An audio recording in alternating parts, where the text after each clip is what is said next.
Paul Stetler. Chris, I have to ask this, and I would really appreciate it if you addressed this question in a video. What attracted me most about Scientology is the ability of creating perception. It's a perception that does not reflect reality at all. It's a thought that I've always had nagging at me since childhood. What I mean by this is life as we know it regarding religions, countries, civilizations, etc., past and present, can all be a lie. It may not, but at the same time it may be. I think you will understand what I'm getting at here. Please use your critical thinking to expand upon this and address. I thank you kindly. The study of perceptions and how we know things and what things we know and that sort of thing, I believe all of that falls under a subject called epistemology, or the study of knowledge. And that's a big subject, and it's a big pool to dive into. And I've sort of put my toe in the pool of that a little bit over the last 2 years, kind of looking at philosophy and the philosophy of science and how science determines whether it knows or doesn't know something. There's a guy named Karl Popper who was a modern science philosopher, and he had some very interesting insights into scientific method and how we go about knowing things or learning things or discovering things.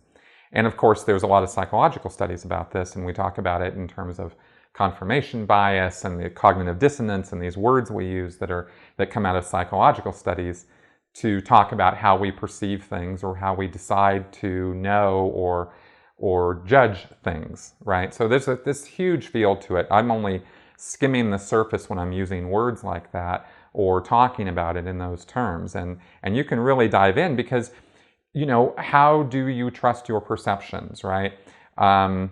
It's an interesting thing. We have our senses, and that is how we experience the world and the physical universe around us, is through sight and sound and hearing. But there's a lot of things that can be perceived that we cannot perceive through our senses. Infrared, for example, or ultraviolet light rays, right? We can't see those things, not without instrumentation. And then we get the instrumentation and we tune it in and we see these things, and suddenly we're seeing things we never saw before. They were always there. They always existed, but we just couldn't see them, right? And the same applies with hearing and, you know, almost any other sense. And it sort of opens the door to making you wonder whether you're really experiencing the full gamut of reality or not through our senses, right? That are we really getting the whole picture? Maybe 100 years from now or 1,000 years from now, some new instrument will be developed that will give us a whole different perception that we can't even conceive of right now, that could change our entire view of cosmology and evolution and science and all of that. Who knows, right? So I like to keep myself open to those ideas. I like to keep an open mind when it comes to thinking about that sort of thing. And I find in the world of critical thinking that there are people who call themselves critical thinkers who don't keep an open mind. And this is why I've made videos or statements about the fact that, you know, I don't know are the 3 most important words in critical thinking. And I believe in science and reason as well, right? Because it's the I don't know that draws us and carries us into learning new things. If you think you know everything already, you're not really willing to look or discover new things. And you're not open to receiving new ideas. And I think we should always be open to receiving new ideas and thinking in ways that are outside the box, you know, and that sort of thing, right? I believe that's what critical thinking is really all about.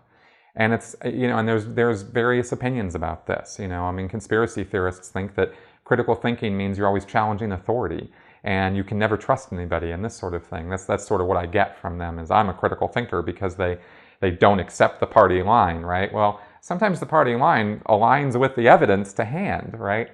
But at the same time, there's always new information to look at and always new things to see. So when it came to Scientology, and I know where your question came from with this, there's this whole idea of man as a spiritual being, that we exist on a spiritual level that transcends everything that we see and sense and experience with our bodies. And that is sort of like opens the door to all kinds of possibilities, past, present, and future, right? Where we've been and where we're going could conceivably be almost anything. And this is one way, when people start thinking this way, that they're able to imagine past life incidents that are, really far out, amazing things, magic and intergalactic civilizations and all kinds of crazy things that people can imagine. They let their imagination run away with them because it gives them the idea that anything is possible. I like to limit my possibilities a little bit, into the realm of reality, right? And I think that when it comes to how we perceive things or how we decide on the truth of something, we only have our senses to go by. So let's just kind of take it and take what's there in front of us and kind of run with it.